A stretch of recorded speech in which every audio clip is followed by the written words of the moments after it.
The first indication that the Taiwan Strait had crossed from tension into history came not with explosions, but with silence.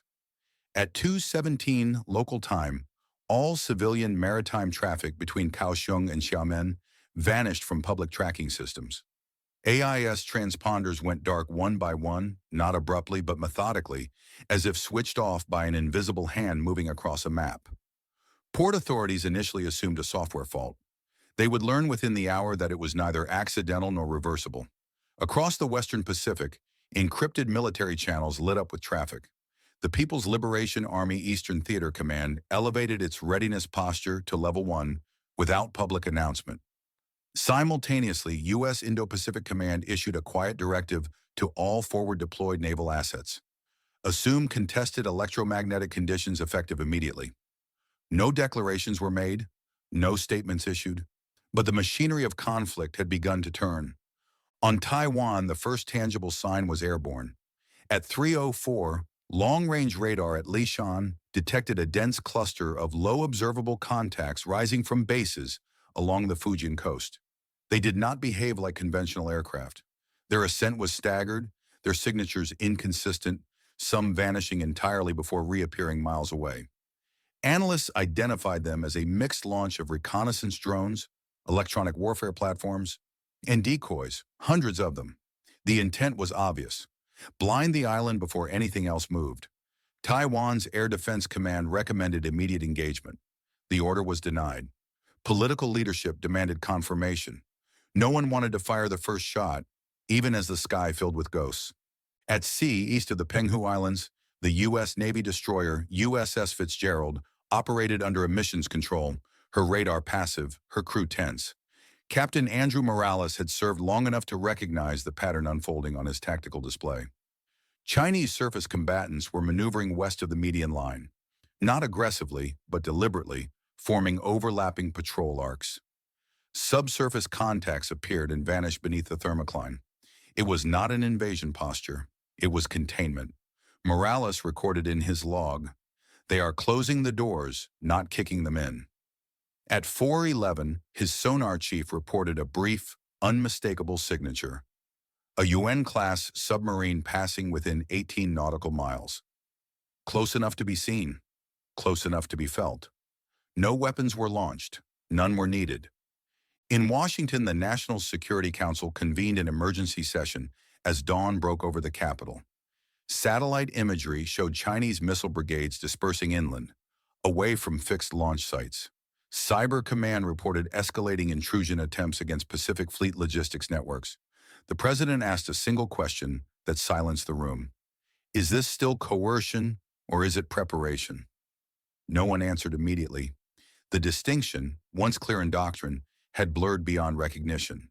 At 5:32 Eastern Time, an executive authorization was signed permitting defensive cyber operations and expanded intelligence collection around Taiwan. It stopped short of granting kinetic authority. The paper barrier between peace and war remained intact, but thin. The barrier shattered at 6:48 Taipei time. A Taiwanese E-2K Hawkeye, orbiting south of the island, experienced catastrophic avionics failure mid-mission. The crew reported total loss of flight controls seconds before radar contact was lost. There was no distress call. Debris later recovered suggested electronic interference far beyond known civilian capability. Beijing denied involvement. Washington did not comment. Taiwan's government announced a tragic accident. Inside military channels, the language was different.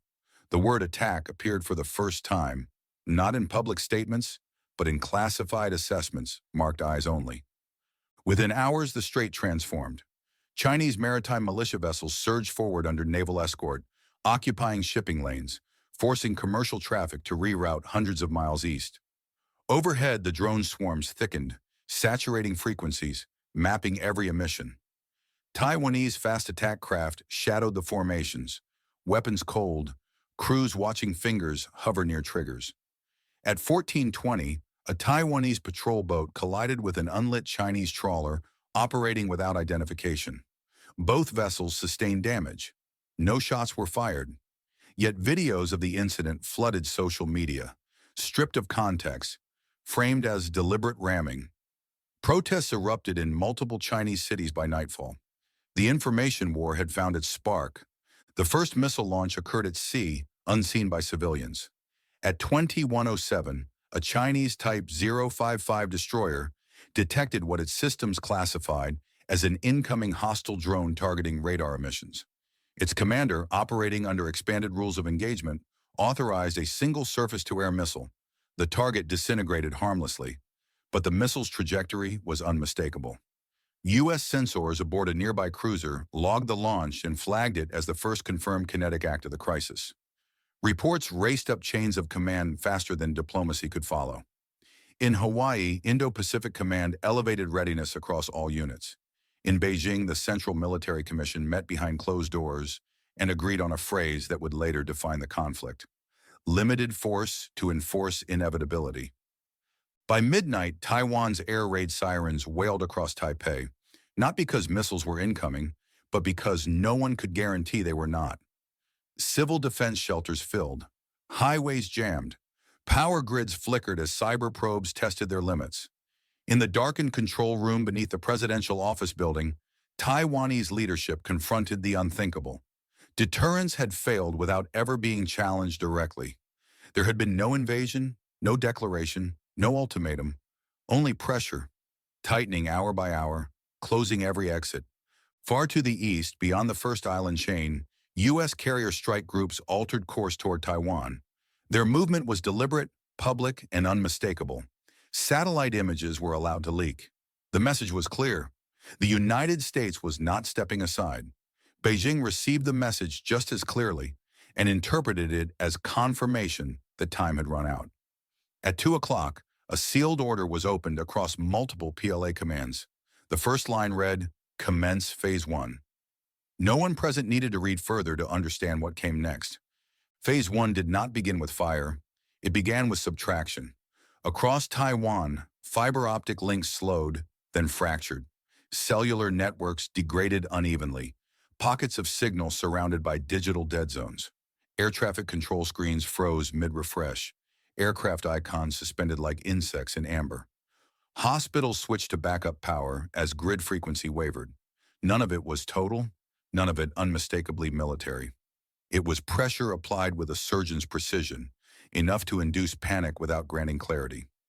In the Strait, Chinese surface groups tightened their formations, establishing layered pickets that overlapped just enough to deny passage without announcing a blockade. Insurance underwriters noticed first. By dawn, premiums for transiting the region had multiplied tenfold. Commerce obeyed economics faster than politics ever could. Taiwan's response unfolded in fragments. Reserve units were alerted, then stood down, then alerted again as signals crossed and recrossed. Fighter squadrons dispersed to auxiliary runways carved into mountain valleys, their movements masked beneath routine training codes.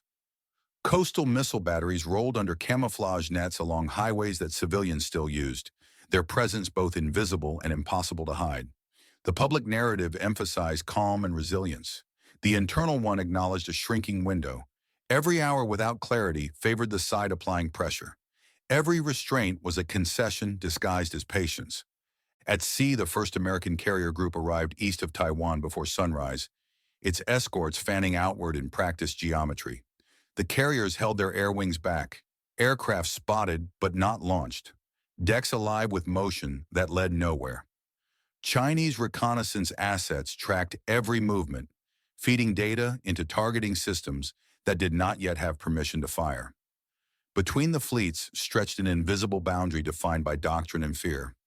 No one crossed it, no one needed to. The proximity alone rewrote the equation. Deterrence had returned, but distorted, no longer a stabilizing force, more like a taut wire vibrating under increasing load. The first deaths occurred without witnesses.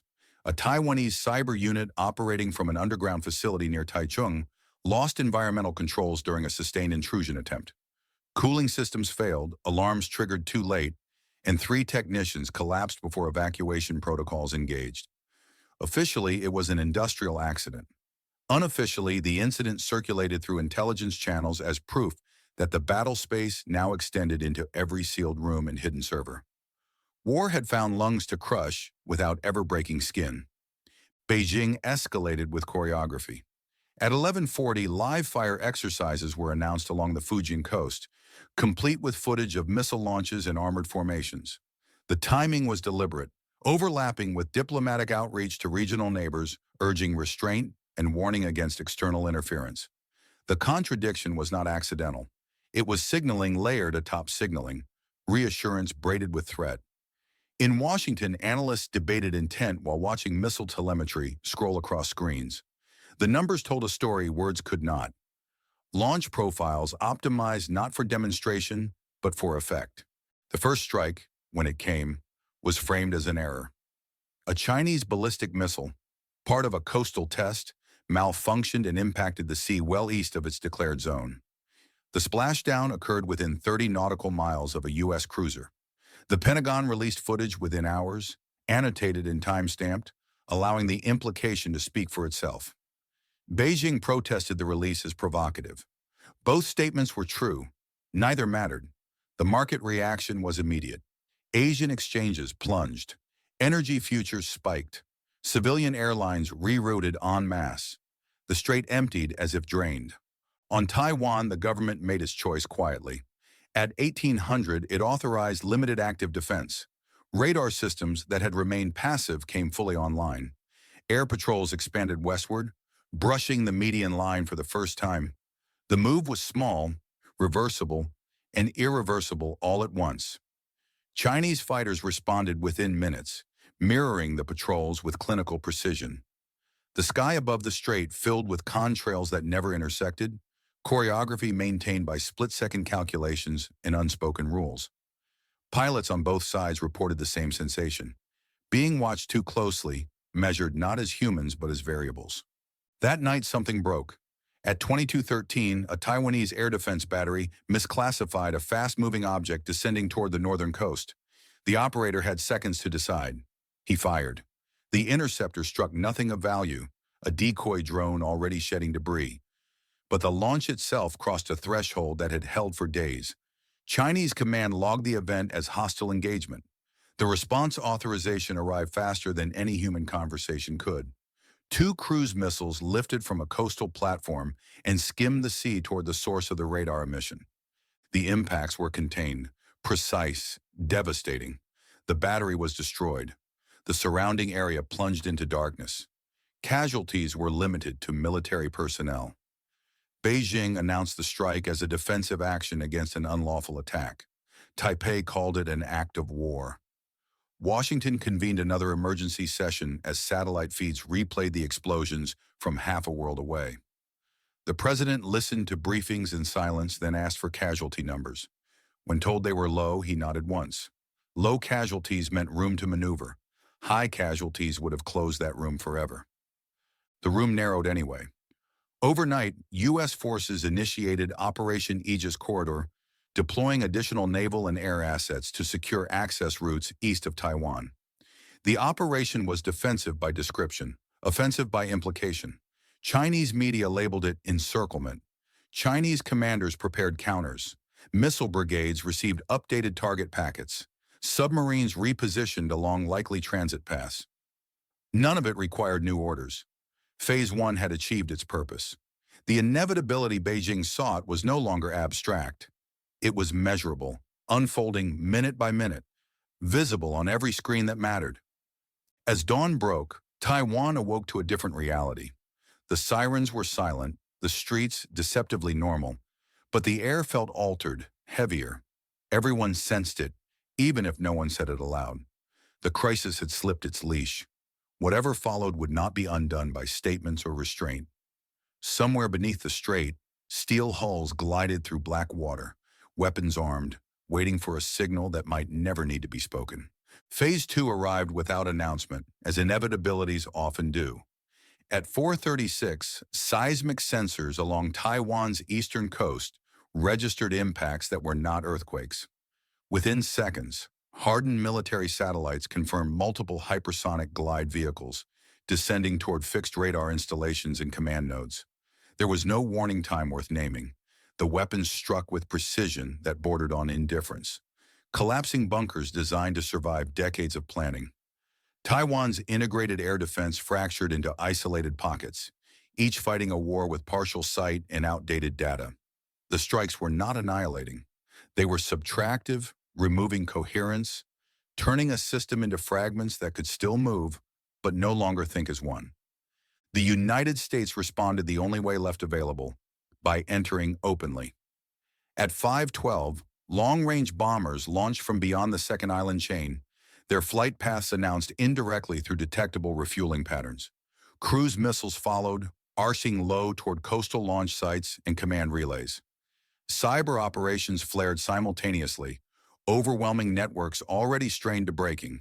For the first time, mainland infrastructure burned under foreign fire in real time, not as rumor or simulation, but as visible fact. Beijing declared the strikes an act of full aggression and elevated national readiness to its highest level short of nuclear release. The words Third World War appeared on screens across the globe before any government spoke them aloud. The battle space expanded faster than anyone could map. In the Strait, naval engagements erupted in overlapping intervals, each one small in isolation, catastrophic in some. Missiles chased decoys. Decoys triggered countermeasures. Countermeasures confused allies as often as enemies. A U.S. destroyer vanished from sensors after a torpedo detonation beneath its keel. A Chinese cruiser burned for hours, its crew trapped by cascading fires. Rescue efforts were sporadic, dangerous, often abandoned as new contacts appeared. The sea filled with debris and unanswered distress calls. Commanders on both sides acted on intent rather than confirmation. There was no time left for certainty. Above Taiwan, air combat blurred into a continuous roar. Fighters engaged at beyond visual range, pilots trusting algorithms more than eyes. Losses mounted on both sides, though exact numbers became meaningless as tracking systems failed and claims contradicted reality. Civilian areas suffered despite every effort to avoid them. Power grids collapsed. Water systems failed. Hospitals overflowed. The island fought not just an external enemy, but gravity itself, as order slipped and could not be fully restored. Yet resistance did not collapse. Even fragmented, Taiwan's forces continued to operate, launching what remained, denying what they could, proving that inevitability was not the same as surrender. The moment the war crossed its final threshold came far from the strait. In orbit, anti-satellite weapons detonated in controlled bursts, shredding platforms that had guided missiles and mediated restraint. The sky filled with debris, blinding both sides in patches, creating windows of ignorance that terrified planners more than visibility ever had. In response, a submerged submarine far out in the Pacific launched a demonstration strike, non-nuclear, deliberately remote but unmistakably strategic. The message was simple and horrifying. Escalation ladders still existed, and they extended upward. Global reaction lagged behind events. Markets collapsed after communications. Alliances strained as capitals demanded answers that no one possessed. Some states mobilized defensively. Others declared neutrality that convinced no one. Diplomacy did not stop. It drowned, buried under operational tempo in automated decision loops. Leaders spoke, but machines were already acting on pre-authorization. The war had achieved momentum, independent of intent. Humanity was now managing consequences rather than choices. And then, as abruptly as it had intensified, the conflict began to exhaust itself. Not through victory, but saturation. Stockpiles dwindled. Systems failed faster than they could be repaired. The risk of uncontrolled escalation, of a single misread launch spiraling into extinction, forced pauses where none had been planned. Back channels reopened through intermediaries no one trusted, but everyone needed. Firing rates slowed, airspace thinned, fleets pulled back just far enough to breathe. When the shooting finally ebbed, there was no armistice ceremony, no clear end date, only a series of understandings written in silence and fear. Taiwan remained standing, damaged but unconquered. The United States withdrew some forces, leaving others in place under new, unspoken rules. China declared that its objectives had been achieved and reinforced its coast against a future it now knew was possible. The world counted the cost and found it incalculable. Historians would later argue about when the Third World War truly began and whether it ever officially ended. They would chart missile trajectories, parse statements, assign blame. But those who lived through it remembered something simpler. They remembered how easily restraint had eroded, how inevitability had been manufactured one decision at a time, and how close the world had come to discovering what lay beyond deterrence. The lesson, if it existed at all, was written not in treaties but in absence, in the quiet left behind when the machines finally paused, and humanity realized how little control it had ever held.